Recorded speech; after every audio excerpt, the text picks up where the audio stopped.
Kanina ka pa eh. What's up mga kayon? Welcome back pa rin syempre dito lang sa Joe Malone TV.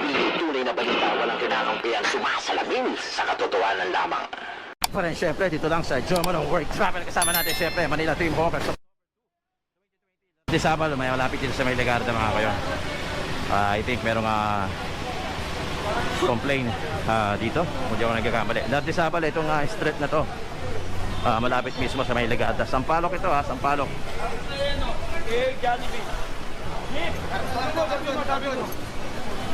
Karton lang daw rin.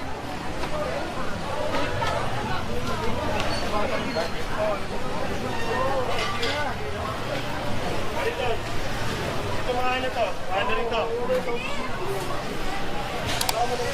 Kariton lang, kariton.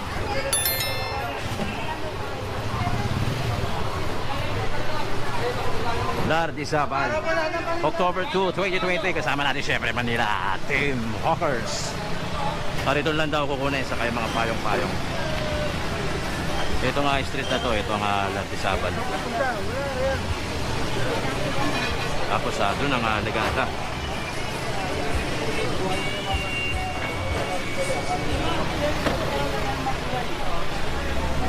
Ito mga kayon, dating gym ito.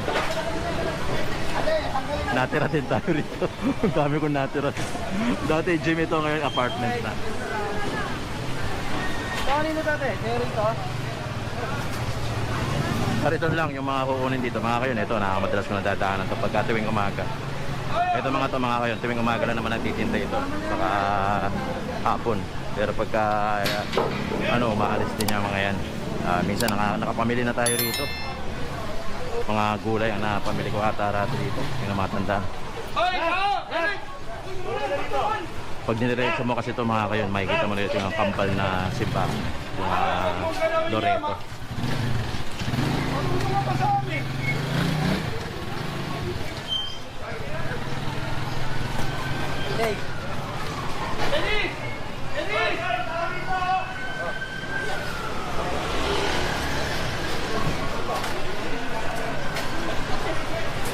Bigat niya, puno yan eh.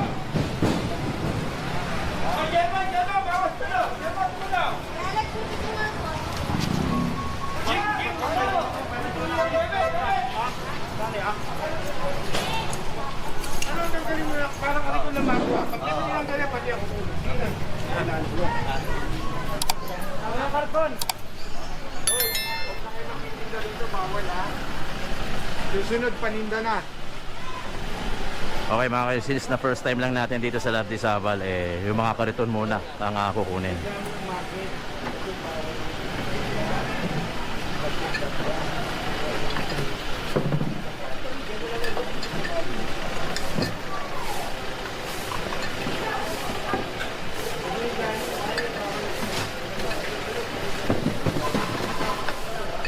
Ayun yung simbahan ng Loreto, yung kambal na simbahan. Ayun, sa dulo.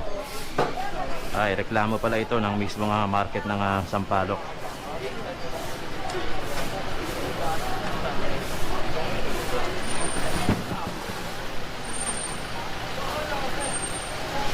Kukunin na yung pinaka-karito niyan dahil since na first time lang naman natin dito, yun muna ang kukunin dahil ngayon lang naman tayo nakapunta rito. In fairness naman dito sa may Lardi Sabal.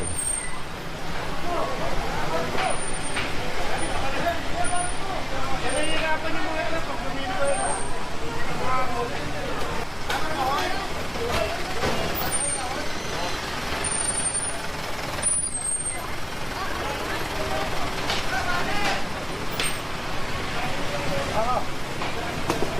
Bate!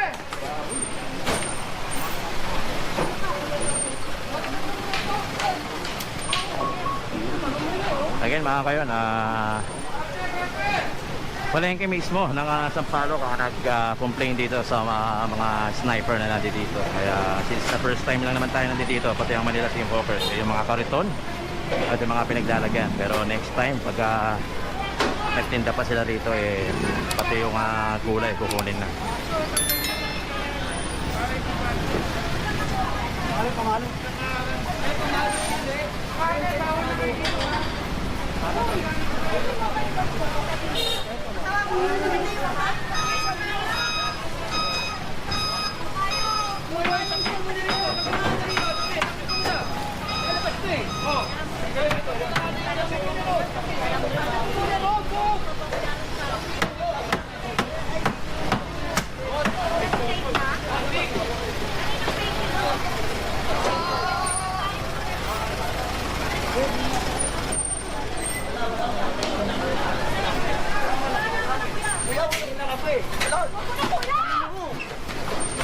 Kanina ka pa eh. Kuya.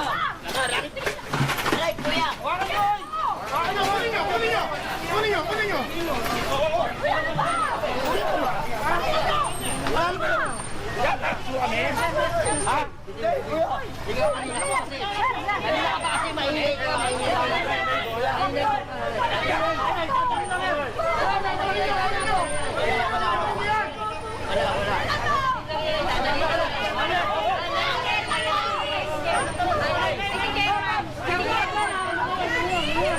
Nakikialam, Kelman. Dadali lang yan, ay. Dadali lang yan. Ay. Oh, si nanay.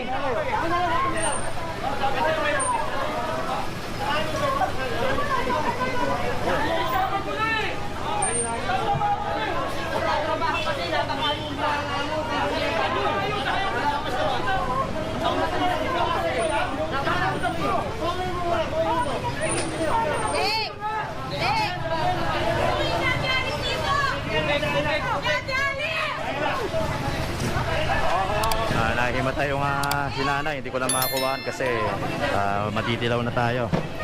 Medyo guidance kasi sa YouTube yan.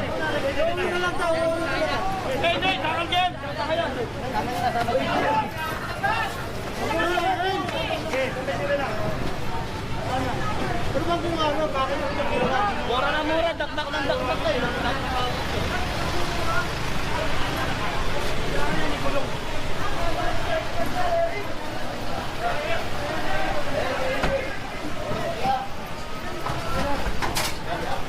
Ayan mga kainig, i-inquest na yan sa presinto doon sa atin, malapit sa City Hall.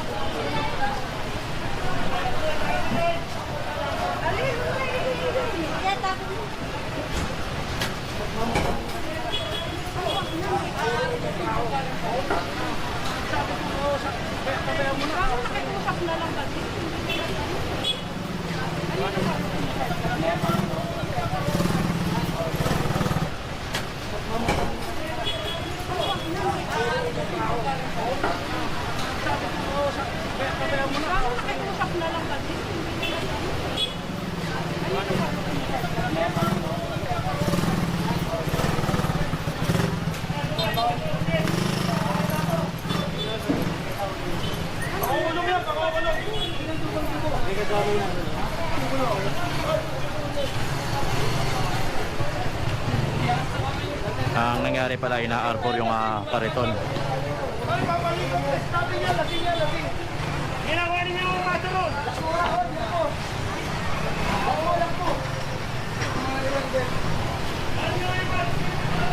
Ina-arbor pala yung kariton na nakuha sa kanya. Sinasabi rito kanina pa daw dakdak ng dakdak.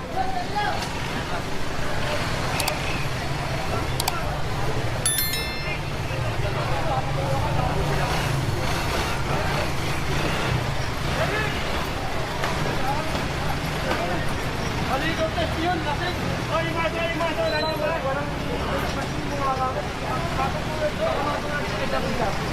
Oy! Mati, maso! Maso! Tingin mo dito!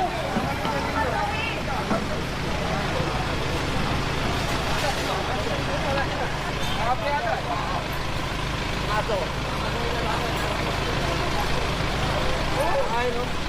Awin dyan. Aligo test. Maso! Maso! Oy, maso! Wala na pala, tanggal na. Kalamot. Pati yung mga lona mga kayon, tinanggal na rin. Ayun. Yan, lahat pa ito nagpalitan ako. Hindi na ako kanin bukas ha. Bostik, lasing ba yun? Lasing? Kasing, Lasing pala mga kayon. papalikot test natin, papasok. So ayun, ipapagawa ng para ma-sure. Pero sinasabi ni Boss Dick, lasing pala.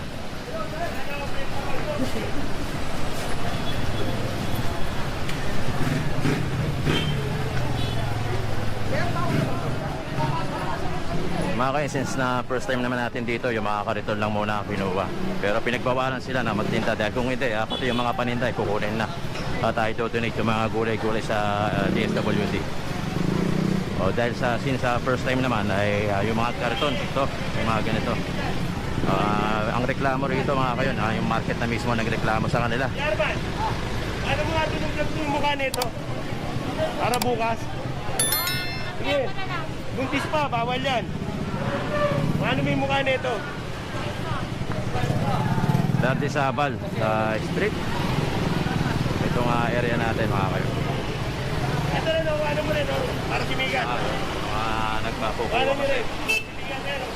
Nila kuya. Ano rin yan, para simigan.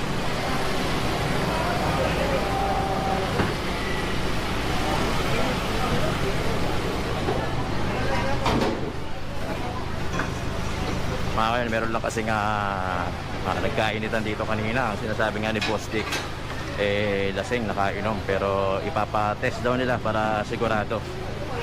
Medyo nagkainitan kasi narinig natin sa kapwa vendor nila na ina-arbor daw kasi yung kariton, tapos dakdak daw ng dakdak.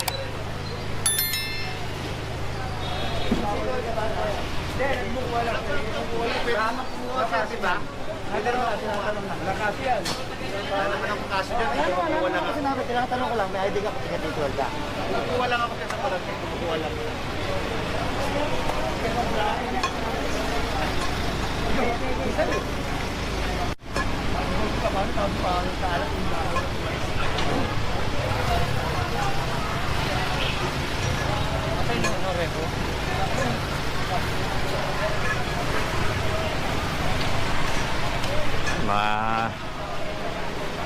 Although first time natin dito, medyo mainit ang pagtatagpo ng Team Focus at pati na rin ang mga vendors dito. Again mga kayon, ang nagreklamo rito, ang nag-complain dito is ang pinaka main na palengke. Kasi nga ito parang ginawang talipapa rito na may mga bilihan ng isda at gulay. May mga meat section din.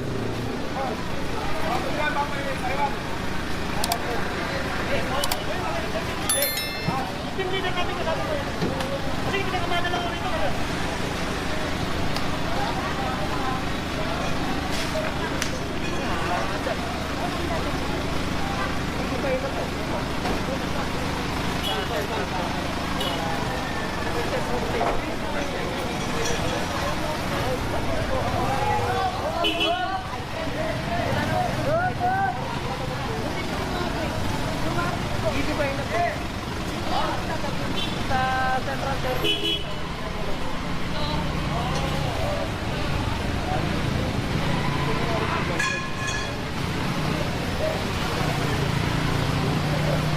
Mga kayon, kahapon pa tayo merong action dito sa Manila Team Hawkers hanggang ngayon. Kasi nga talagang humihigpit na ang Manila Team Hawkers. Dati sa Valley Street, tayo October 2, 2020. Kasama natin siyempre Manila Team Hawkers. Mga team leaders natin dito, sila Boss Irish, sila Boss Dick, sila Boss Sam, Boss Joby of course, pati na rin si Kernel. Yan ang mga team leaders natin dito. 10 ng kanilang kasama dito sa ating Manila Team Hawkers.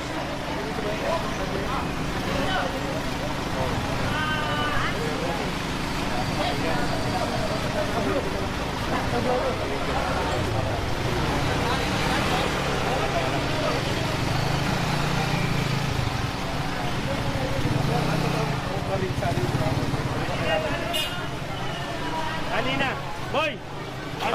Palengke, ang main palengke ang nag-complain dito mga kayon, kaya pinuntahan, nirespondihan lang ng Manila Team Hawkers. Kaya kung mapapansin nyo, ngayon tayo lang nakapunta rito. May sasakyan pa ba kami? Meron dito.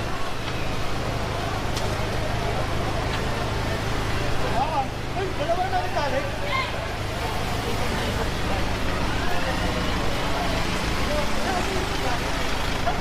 Iniisip ko kung saan kami sasakay. Doon sa taas na siguro.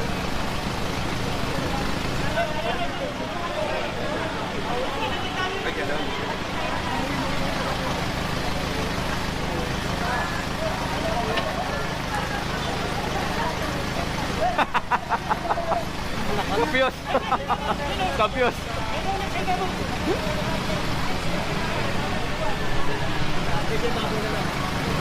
Main palengke, ang may complaint dito, niresponde lang ng Manila Team Hawkers natin. Kaya kung mapapansin nyo, ngayon lang tayo ulit, ngayon lang ulit nakapunta rito. Actually, ngayon lang ata nakapunta ang Manila Team Hawkers dito.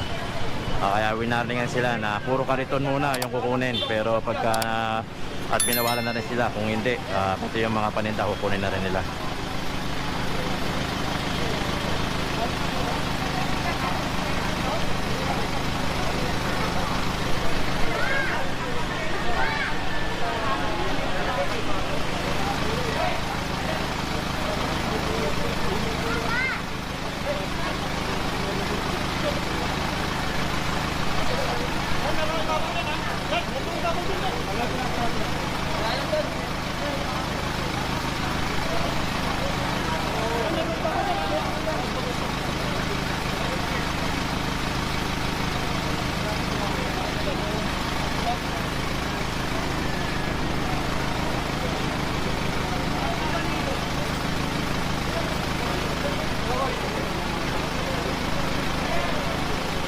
Alright mga kayon, ito yung kaganapan dito sa Lardi Zapal.